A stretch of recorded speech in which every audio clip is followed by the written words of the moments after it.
Hello all, and welcome to a brand new season of League of Legends. Season 26 as a matter of fact.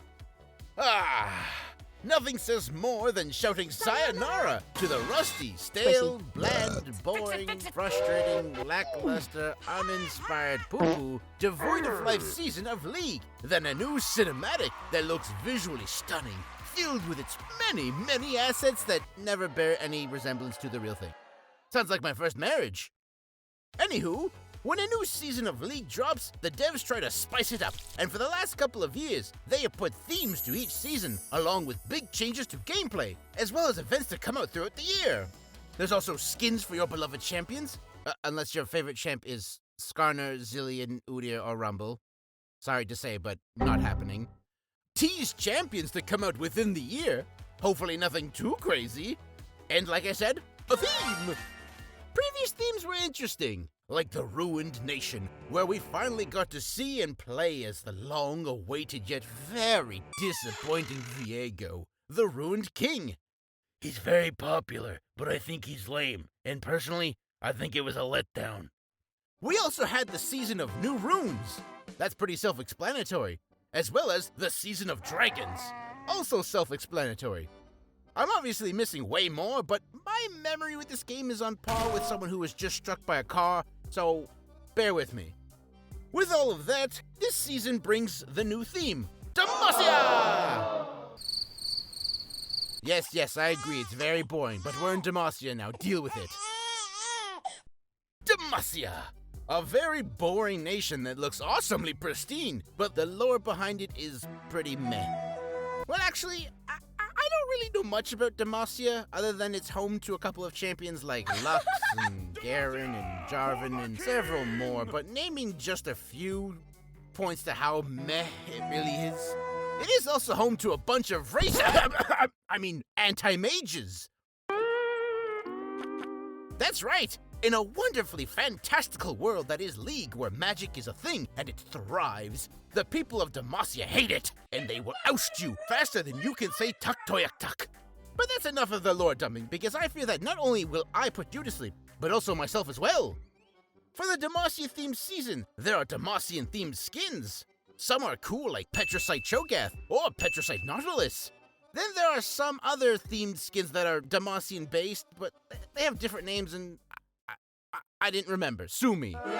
There is also this nifty cool strategy minigame on the very front page of the client where you learn of the history of Demacia, if you care about that.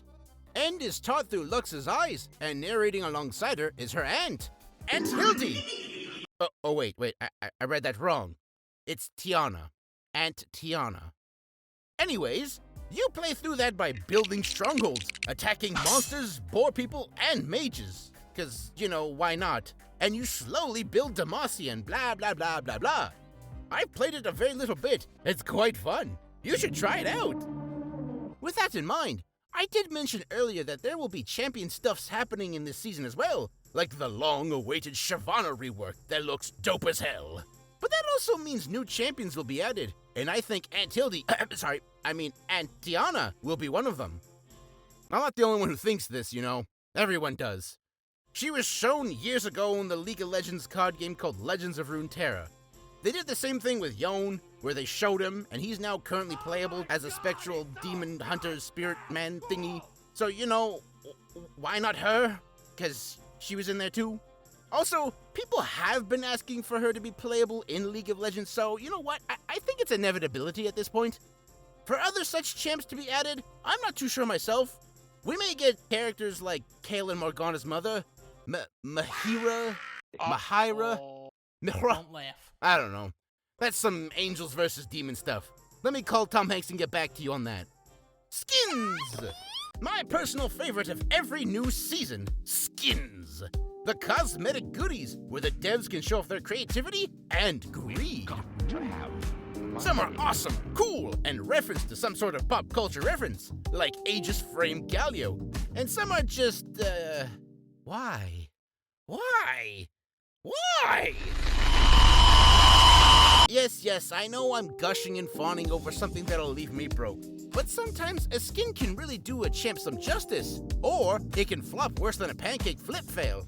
But that is a topic for a whole other video that I have in mind for the future. Skins, yo! Events! Well, I already mentioned one big event recently. The Demacia Rising event, blah blah blah, you know. But in any season, Riot tries to find new game modes or different ways for players to try something other than the sweaty ragefest that is ranked/casual play. And as much as I like ARAM, I do take breaks, and the events and game modes that they add can be a hit or a miss, depending on how you see it. They have already stated that ARAM Mayhem, an alternative to ARAM, has already been extended, so yippee! Gameplay changes. Alright folks, listen up, this is a big one. I'ma keep this short because I don't know everything. It does change the gameplay a lot, so to keep it short and sweet like my girl Sabrina Carpenter, and ranked and normals only, each lane or role now has quests to complete and grant them their own rewards, like enhanced boots, free teleport summoner spell, or bonus golden XP, or the ability to get a 7th item. Ooh, chaos. They have also done objective changes, like no more cool ghosty boy Atacon.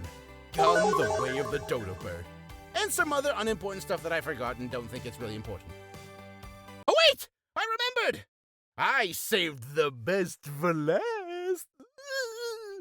Items!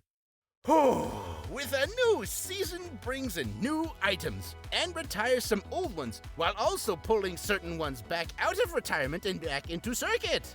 I usually dread the item part because sometimes when they bring an item in and out of season, they usually do it to favor one class or one type of characters, like mages and assassins, or assassins and mages. You get it? But this year, Riot said, nah man.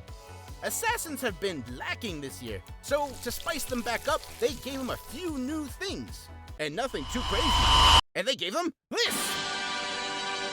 This cyberpunk-looking item is nifty! First off, your first ability to hit an enemy will do bonus damage to them. Already sounding good, right? Second, should you kill your opponent, then for the next 90 seconds, you gain an ability called Sabotage, where your next basic attack on a tower will do a little more than tickle me elbow damage. More like tickle me a lot daddy damage. There's also another item called Dusk and Dawn, where it doubles on-hit effects.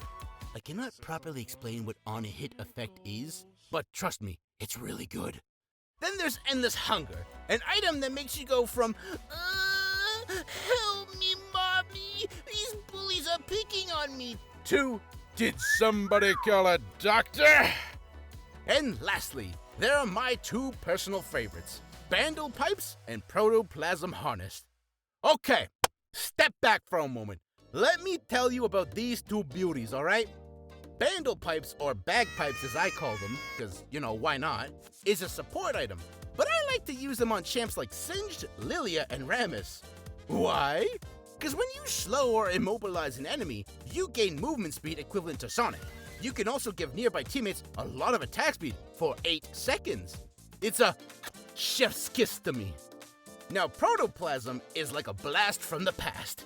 It's like old Volibear passive, but with the insane instant healing factor of Dr. Mundo's ult. When you fall below 30% HP, you get insane healing regeneration.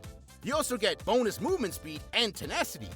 Put that on the champs I named 2 seconds ago, and you have a recipe for disaster. For the enemies. You're fast, tenacious, you heal, and your team is boosted. So what's not to like about that? Oh man, what a whirlwind of fun. In the end, this season has a lot to offer, but let's hope a lot of good to offer. Thanks for stopping by, and enjoy the new season, my friends.